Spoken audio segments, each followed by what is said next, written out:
I'm Kimo Hussey, and this is my very, very good friend, David Chen, who's from Taiwan. David, say hello.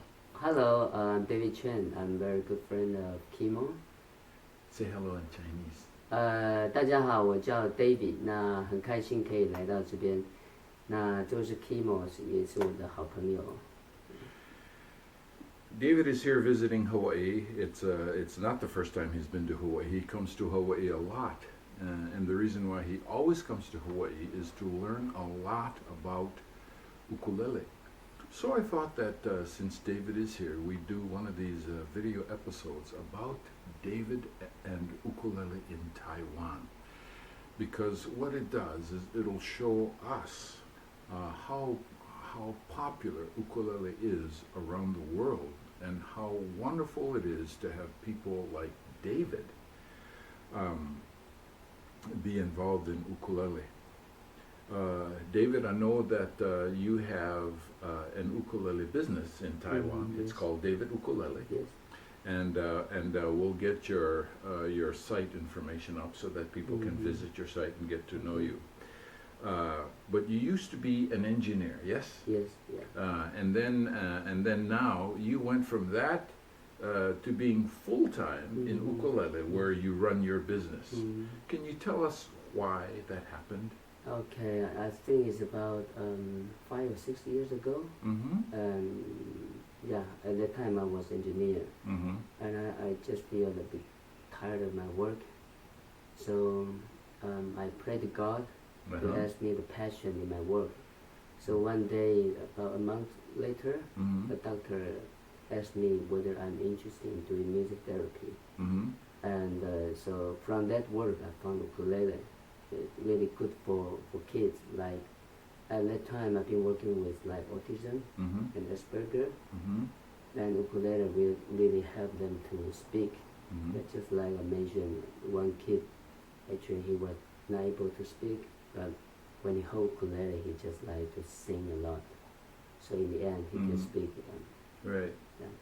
So since then, it gave me a lot of passion because I never thought music can help people in that way. So it became a passion for you. Yeah, it started with a passion. So at that moment I worked with about 10 kids, and I found most of them they really enjoyed when the whole ukulele they were just like different people. Great, good for you. Several years ago, I was at an ukulele function here in Hawaii, and David came up to me, introduced himself, and that started just a wonderful, wonderful, and very close friendship that has lasted since, and it has grown. The commonality, of course, has been ukulele. Because David told me in that very first conversation we had when we first met that he comes here to Hawaii on his own every year for a few weeks just to learn as much as he can about ukulele from whomever and wherever he can, yes? Yes. And you use that knowledge to help build your business in Taiwan so that it's prospering today. Yeah, actually I met Kimo about 2 years ago. Yeah, but before that I've been coming to Hawaii. The reason is that because I love ukulele so much, and I really want to learn as much as possible. But in Taiwan we don't have that kind of resource. So when I come here, I try to attend every ukulele activity as much as I can, and I also look for different performer and different kind of technique. Right. Yeah, and one day I went to the ukulele picnic. Yeah, and I just heard a song that I never heard before. Then I approached and I found Kimo was playing, and I thought, well, ukulele should play like that way because it just made me feel very comfortable. So I was standing there and wait for the time to talk with Kimo. Yeah. So then I found the opportunity to talk to Kimo. I asked him, can you give me a lesson? Yeah. So that's how we start. Yeah. Right. And there's so many things that to mention with regard to David and I and our experiences together. But I want to tell you about one thing that very, very much impresses me about David. He is the only person I know of who has actually started an ukulele program at a university. This university is in Taipei, and I had opportunity to do a workshop there, and it was just a wonderful workshop because it was right after we had opportunity to go listen to their orchestra rehearse.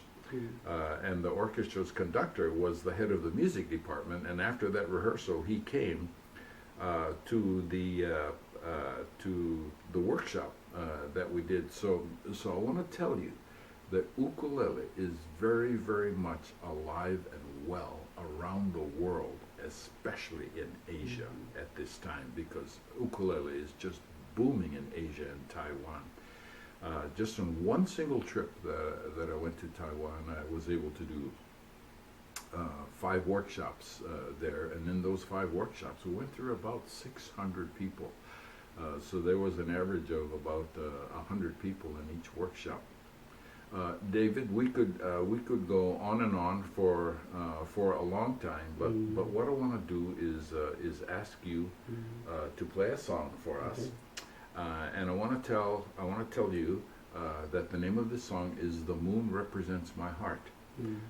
David showed me this song a while back, and I don't have all of the words down yet.